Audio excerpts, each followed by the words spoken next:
Tennessee Titans at home this week on a 5-game losing streak that at least has preserved their spot atop the 2026 draft. Got that going for them at least. In turn, they look like a Shaq free throw to Seattle. Hawks in need of an easy rebound after coming up short in their heavyweight bout versus the Rams. Darnold in trouble. Jump throw intercepted for the 4th time. Sam Darnold really needing a pick-me-up game. Threw for plenty of yards versus LA, but no touchdowns against 4 interceptions for a 45 rating. Easily his worst day on the job as a Seahawk. Seattle's offense only 19 points after being good for 27 plus 3 in a row prior to last week. Zips one and it's his 3rd interception. Kitchens with his 2nd of the day. Titans defenders would seem like good rebound types. Only a few teams are giving up more points per game. Their secondary, a member of the 100 rate allowed club, but there is a for what it's worth to mention.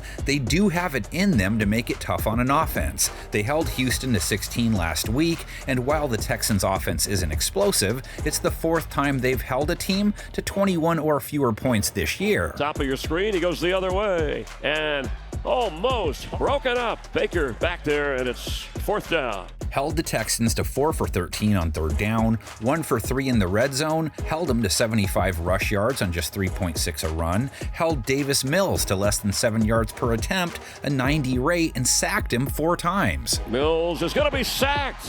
Back at the 40, and Arden Key closed on him. So they'd welcome more of the same on that side of the ball in general. Performing on that level versus Seattle's offense will be a challenge. Darnold, 0 sacks versus the Rams, 44 pass attempts too. Only got hit 3 times. Repeating myself, he's taken 3 sacks in a game just once. He's hard to get to.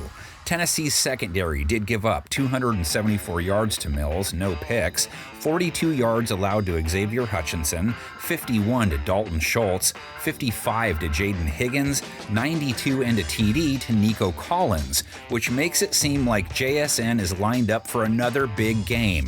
Forget the 20s and 50s, Jackson has been making it rain C-notes all year. Smith and Jigba with yet another 100-yard game in their loss, 9 catches. Looking downfield for Smith and Jigba, who plucked it with one hand.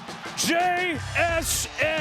That's 100 plus in 7 of 10 for Smith and Jigba for those counting, with a low of 79.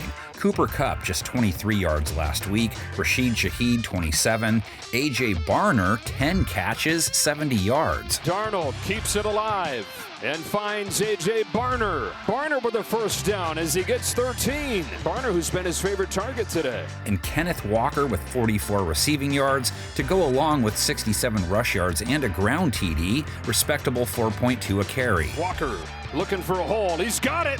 Kenneth Walker into the secondary. 26 yards for Walker. Seattle's offense struggled versus a top-shelf Rams defense. They typically have an easier time finding the paint. Their defense does not come in rattled, though. Held an upper-tier Rams offense to 21 points, 2 for 11 on 3rd down. Handed off to Williams, and Williams is stopped by Nwosu. Seattle's defense once again. They forced the punt. So only the Bucs have put up more than 23 points against them all year. Matthew Stafford was on a historic tear, and then they hold him to 130 yards, a measly 4.6 per attempt, held Devontae Adams to 1 yard, 1 catch. 3rd and 6. Stafford looks to throw off his back foot, incomplete. Adams got tangled up with Witherspoon. It was a touchdown, but still, if they can hold one of the league's elite quarterbacks to those kind of digits, how much trouble will they have with Cam Ward? Under 200 yards passing, just 5.2 an attempt last week. He did avoid throwing a pick, 1 touchdown, an 87 rating. Pollard the back. 2nd and goal. Ward rolling, throwing, catch. Got the end zone. Van Jefferson and a Titans touchdown. Ward took 3 sacks versus Houston, which was a good day for him, but that's still 5 straight games with 3+ sacks taken for the most sacked quarterback in the league. He's got to get rid of it. He is sacked. The ball is out. Seattle has an elite pass rush group, but they did not get to Stafford once and only hit him 3 times, so that band of brothers is expecting to leave a bigger dent in this one. The only Rams pass catcher their DB DBs had any issues with, Puka Nacua gave up 75 yards to him. Tight end Chig Okonkwo, the only Titan to grab 32-plus yards. He ended his day with 56. Ward throws deep, and it's caught inside the 10. Okonkwo, the tight end.